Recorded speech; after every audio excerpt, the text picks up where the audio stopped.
too long. Oh, project you.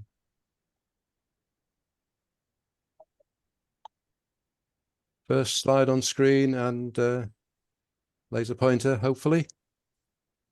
Yeah. Yep, good, Yeah, thank that's you. fine.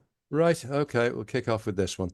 As you know, I've been struggling, finding it quite difficult to find anything new to talk about that's Joseph Williamson related, but I've knocked together something that involves really just a few little snippets from around the Edge Hill area of newspaper cuttings that have come to light over the years with our researches.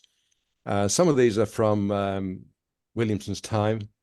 Some of them are during the 20 or so years following on from Williamson's death. But I just thought you might find them slightly interesting. So here we go. Excuse me. This first slide here is a painting that I think dates from sometime not too long after 1813. And I'm saying that because St. Mary's Church here, Edge Hill, was built 1812, 1813 and opened in that year. And it's looking down from the bottom end of Wavertree Road, for those who know the area of Edge Hill. This would have been called Wavertree Lane in those days. And that spot there would have been where the Bear's Paw pub would later be built, which was our headquarters for many years. Irvine Street to the right of it. And this would have been Paddington, the street we know so well. But if you just take note of these two ladies on the pavement on the left-hand side, and just bear in mind that within a few years of this painting, this area would have been building up quite substantially, and a lot of new buildings would have been there. And just there on the left, alongside these two ladies, somewhere or very close by, would have been Mr. Key's coffee house. Now, a rather interesting little snippet came up a couple of years ago, which was sent to me, and I nearly fell off my chair when I saw it. I didn't believe it. I don't have a date for it. I don't know which newspaper it was in, but it concerns the election of a mayor at Edge Hill. So, election of mayor at Edge Hill, it would be a work of supererogation to inform the public that there is a corporation of very ancient standing at Edge Hill, which annually elects a mayor to preside over its interests and those of the community at large. It would be as superfluous to mention that this election takes place on the 14th of January. Owing, however, to the lamented death of the gentleman who lately held that office, the burgesses assembled on the evening of the 27th inst. At Mr. Key's coffee house for the purpose of electing a gentleman to fill the vacant situation. From the importance of the office and the distinction attending it, it was expected that there would be a strong contest for the mayoralty, but the hopes of those who look for a free tap and all the animating bustle of an election were disappointed. Joseph Williamson, Esquire, being chosen without a single dissentient voice. Henry Pennington, Esquire, was then proposed as a fit person to occupy the vacant situation of recorder and declared duly elected. After the election, about 35 gentlemen sat down to an excellent supper, served in Mr. Key's usual style of excellence. In the course of the evening, several excellent songs and glees were sung. The harmony of the meeting was kept up till a late hour, when the company separated, highly gratified with the feast of reason and the flow of soul. In case you didn't know what supererogation means, because I didn't, it's the performance of more work than duty requires. And anyway, I had never heard of a mayor of Edge Hill. I'd never heard that Joseph Williamson had been the mayor of Edge Hill. So I immediately had to consult Don Hyam, the Oracle, and our main researcher nowadays. And he put me straight. He said, it's a joke. There never was a mayor of Edge Hill, but it was quite common in many areas to have mock councils who elected a mock mayor. And it's all a bit of a jolly for the gentleman, a night out, a bit of a joke. So when Joseph Williamson was elected the mayor, it wasn't a real mayor at all, but everybody enjoyed themselves. And I can just imagine him, along with his mates, stumbling out of the coffee house at 11:30 at night and trundling down Paddington and turning left along Mason Street back to his own home, feeling quite satisfied with the evening. Here's another painting, which I think must be a few years later. This is now called Holland Place at the bottom of Wavertree Road. The St Mary's Church is just off the right of the picture, Irvine Street there, and we now have the Bear's Paw pub in place. I wish I knew what year the pub went up, but I'm afraid I don't know. In silhouette behind this tree is a tall set of buildings that Joseph Williamson put up at the top of Paddington, which I've talked about so many times, where we now have our deep 60-foot cellars below ground. Unfortunately, it's only a painting, but there it is, 5 stories high, sitting at the top of Paddington. We'll go down the street now and turn left along Mason Street. And of course, this is Mason Street, as I've shown many times before in my slideshows, one of William Herdman's paintings from the 1850s, but it's much as it would have looked in Joseph Williamson's day, with his house standing up there. And the next little story we've got here is about a soiree at Edge Hill. This one is pre-1840, but I don't know which newspaper, and I don't have a date for it again. Unfortunately, sometimes people just send little snippets and they don't send the full details. So on Friday evening, Mr. Henderson's portrait galleries in Mason Street, Edge Hill, were thrown open to the admiring gaze of his numerous friends. The extensive premises, having previously been lighted up with gas in the most brilliant style, gave a coup d'oeil. I had to look that up as well. That's a glimpse. It's French for a glimpse to the splendid collection of paintings tastefully arranged for the occasion. Dancing and singing were kept up to an early hour by a company of nearly 80 persons, and never before did Edge Hill present such a gay and happy assemblage of friends, displaying wit, beauty, taste, elegance, and fashion. The refreshments included every delicacy of the season. The health of the worthy and respectable proprietor, Mr. Williamson, monarch of the place, was drunk with great enthusiasm. Now, I find that one quite interesting, because I gave a talk very recently about the portrait painter and friend of Joseph Williamson, Cornelius Henderson. And I described how Williamson had built this studio house for Mr. Henderson, who refused to use it, saying it was absolutely useless to him for painting in. And I've heard that it was never actually occupied and was finally pulled down about 1916. But it looks as if he must have made use to it, even if he didn't use it to paint in, because it looks as if this is the building that he's now using, lit by gas, as a suitable place to display his paintings as a gallery. So I didn't know that before, but that seems to be what has happened here. The next little piece, now this one we do have a date for. This is from the Lancashire Gazette of March the 31st, 1832, and it concerns a destructive fire. On Saturday night, a fire broke out in the premises at the bottom of Mr. Williamson's garden, Edge Hill. The alarm was instantly given and the fire engines were quickly on the spot. But before they could play on the buildings, the interior was completely destroyed, as well as a quantity of timber in the yard. The loss is estimated to several £1,000s. Considerable damage was caused to the surrounding grounds by men who forced their way in under the pretext of assisting to extinguish the flames. They were probably robbing timber. The Reverend Dr. Raffles's carriages and horses, which were in a stable near the fire, were removed from the apprehension of danger to a place of safety. We hear that Mr. Williamson had his property insured. I've also talked about the Reverend Dr. Raffles before, a good friend and a tenant of Joseph Williamson, whose house was just along the street. And probably these stables were on Smithdown Lane, right at the bottom of his garden, where his horses and carriages were stabled. An interesting little sentence at the end of there, which doesn't concern the fire at all, but I thought it was quite interesting. The wind on Wednesday morning being favourable for vessels going to sea, upwards of 270 sail of all descriptions took advantage of it and proceeded on their respective voyages from Liverpool. Can you just imagine 270 sailing ships all sitting in Liverpool port, waiting for the wind to change? Who knows how long, or for the wind to get up? Was it days? Was it weeks? All ready to go, but not being able to get out of port. And then suddenly on this particular morning, this Wednesday morning, the wind got up, it was in the right direction, and 270 sailing ships all took off around the coast of Britain, off across the seas, all over the world. Great sight, I would imagine.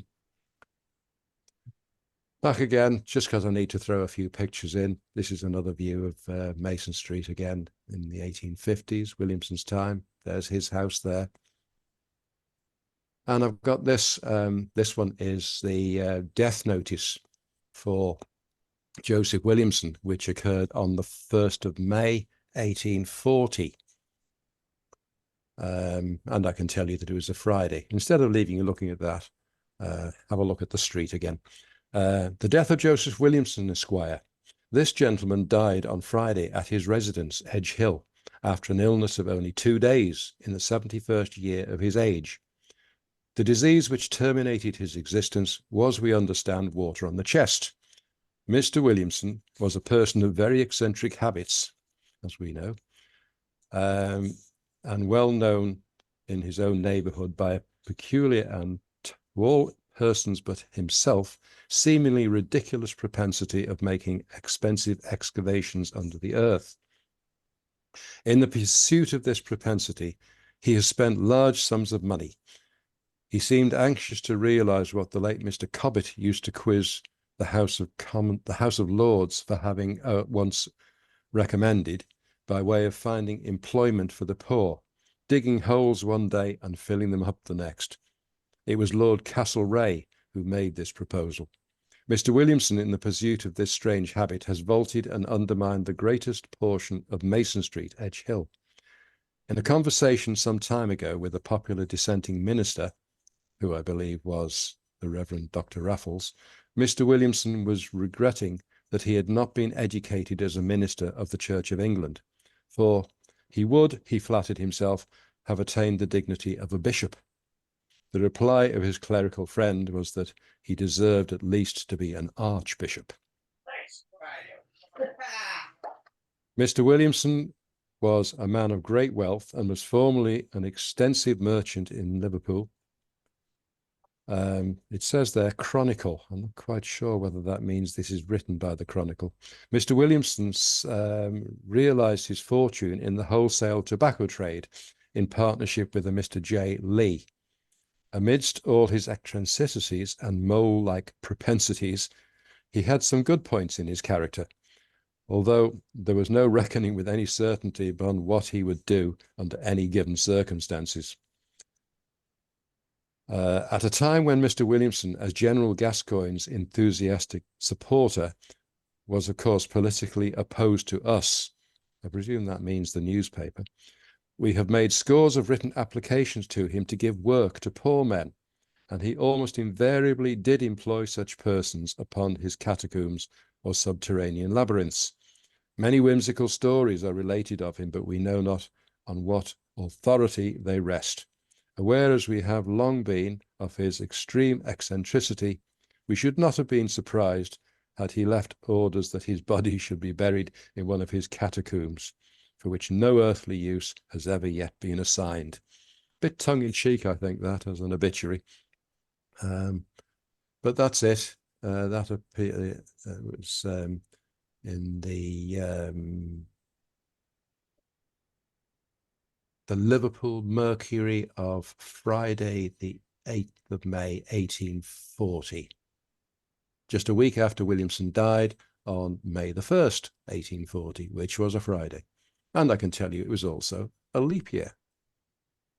The next one we have concerns an auction sale of Mr. Williamson's effects. This didn't take place until the 6th of July the following year, 1841, as reported here in the Liverpool Mercury. There was obviously no great rush to clear his house out and sell it. It must have taken some time. Miscellaneous effects of the late Joseph Williamson, Esquire, by Messrs. Trotter and Hodgkins. On Monday next, the 7th instant, at 11 o'clock precisely, at his late residence, number 14, Mason Street, Edge Hill. Confusion arises here because his house may have been number 14 at that time, but it later became number 40, as we know it now. The remaining part of the household furniture, 2 capital 8-day clocks, semi-grand pianoforte by Stoddart, pedal harp, a valuable collection of paintings and engravings, a library of books and other effects, the genuine property of the late Joseph Williamson, Esquire. The furniture comprises sets of mahogany chairs, sofas, card and other tables, sideboard, music stand, mahogany and knife cases, antique linen chests, 6 feet by 4, all sorts of stuff. Right down to toilet tables and stands, kiddemans to carpets. In the saloon will be found several valuable antiques, splendid portraits of the Duke of Wellington, Lord Nelson, Napoleon Bonaparte, Dr. Johnson, Roscoe, and other eminent individuals. 3/4 length portrait of General Gascoigne. Williamson was a great supporter of his, we realise that. Portraits of the late Mrs. Williamson and her mother and father, taken by herself. Mrs. Williamson was an artist. An original landscape and figures by Richard Wilson and other paintings and engravings. A library of books consisting of about, I can't read how many volumes, in literature and science and other effects, too numerous to particularize, to be viewed on Saturday, 6th inst, and on the morning of the sale, when catalogues may be had on the premises, and of the auctioneers from Queen's Square. Not immediately after, but some time after. I think it was 1852 that Cornelius Henderson, the painter and friend of Joseph Williamson, died himself. And after he died, a auction sale of some of his paintings took place. And this was advertised here in the Liverpool Mail of the 12th of February, 1853, the following year after he died. So we have a sale of paintings by the late Cornelius Henderson, Esquire, to the proprietors of public institutions and others. Mr. Byford has been favoured with instructions from the executors of the late gentleman to submit by public auction at his late residence, number 10, Mason Street, excuse me, this being just along the street from Williamson's own house, on Wednesday next, the 16th instant, 12 o'clock at noon precisely. Among the pictures will be found 2 copies of the Crucifixion from the celebrated picture by Hilton, of large dimensions, full-length portrait of George III in his royal robes, after Sir Thomas Lawrence, ditto of his late Royal Highness the Duke of York, after Phillips, and copied from the picture in the Town Hall of Liverpool by permission of the Town Council.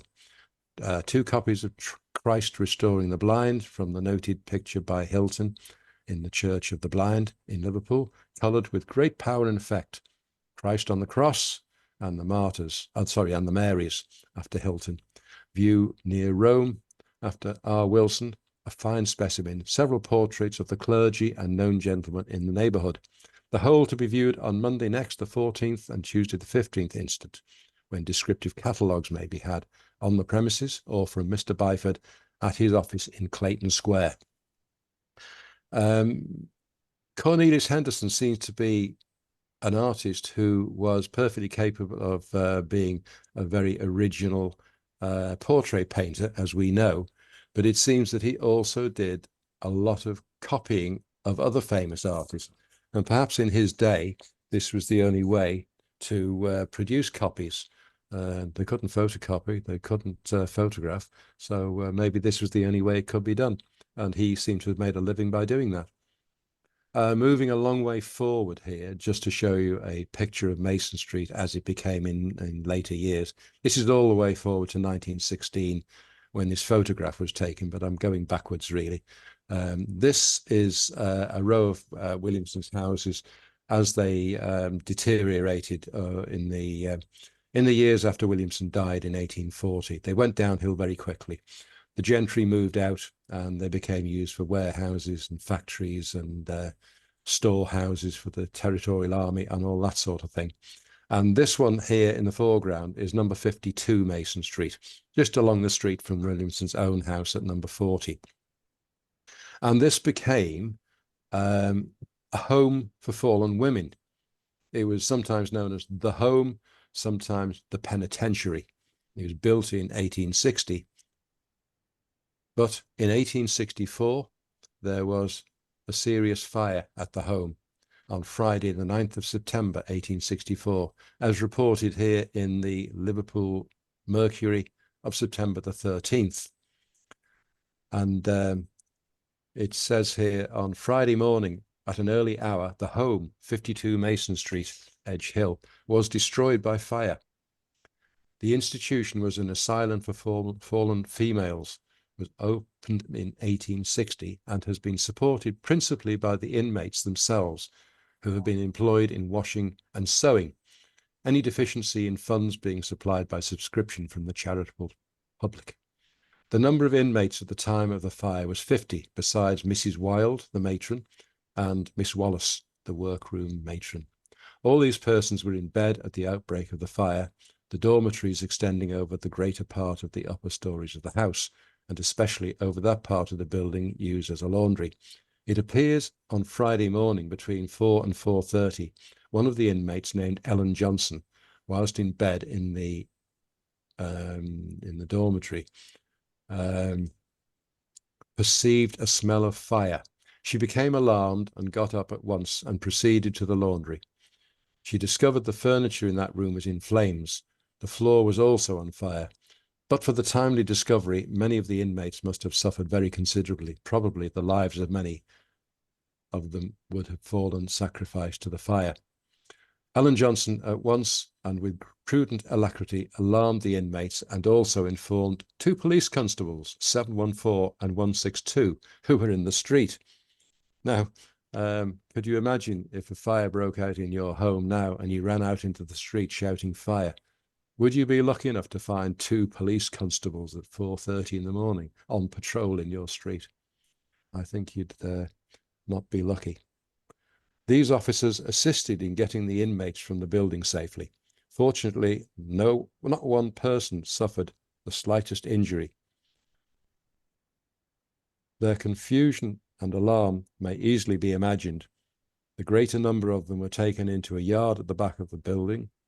Others were kindly received by a Mr. Brereton, who was a beerhouse keeper, into the house opposite at number 55 Mason Street. And a few were taken into the Magdalen Institution, Mount Vernon Green.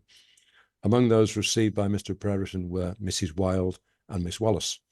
The Reverend Dr. V.M. White, secretary of the home, was quickly on at the institution and subsequently had the inmates removed to the schoolroom under his chapel in Islington, where they continued during the day and were supplied with proper refreshments. Information was communicated to the officials at Hatton Garden Central Fire Station and Olive Street Fire Station, and a reel from the latter place was almost directly on the spot. It was followed by an engine from Prescott Street Station, and afterwards arrived Superintendent Hewitt with an engine from Hatton Garden.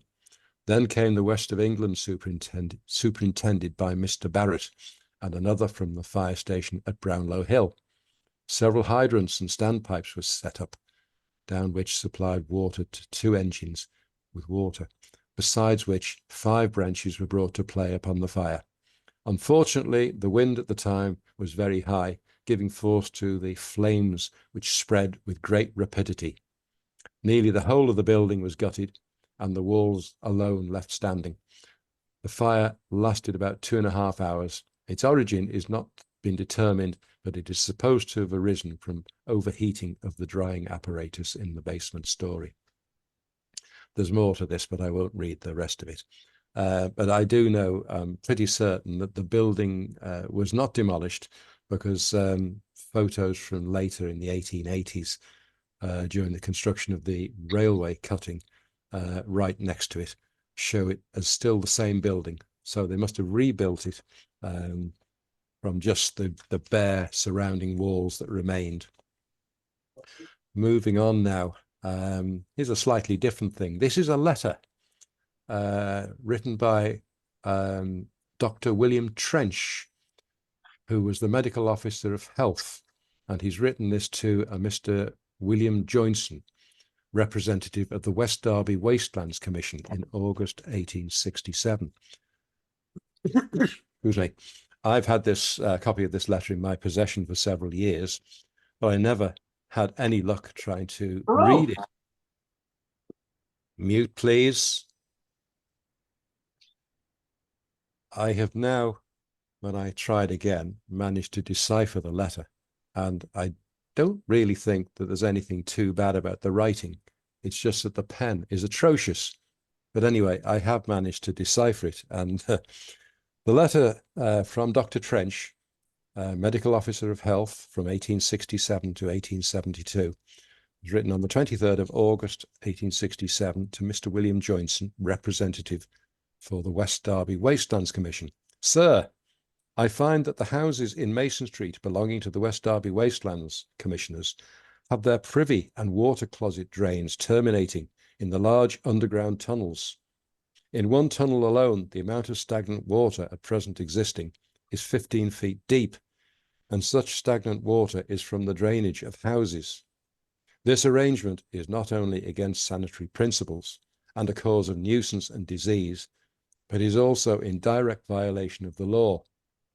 I should like to see you on the subject and hear what you propose to do about it before I bring the matter officially before the Health Committee on Thursday next, the 29th inst. The houses which I have examined are numbers 28, 30, 32, 34, 44, 56, 60, 64, and 68 Mason Street. In number 56, it is the position of the privy rather than the drainage which is at fault. I remain, sir, your obedient servant, Dr. William Trench. Now, I have no idea how exactly that came about. The city of Liverpool was in an absolutely dire state in the years following Joseph Williamson's death in 1840. The population had mushroomed.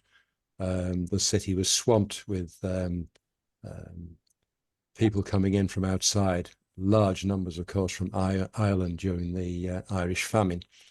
There was terrible overcrowding, terrible slums, no sanitary arrangements at all, and filth everywhere. Disease was rife and people were dying in their thousands.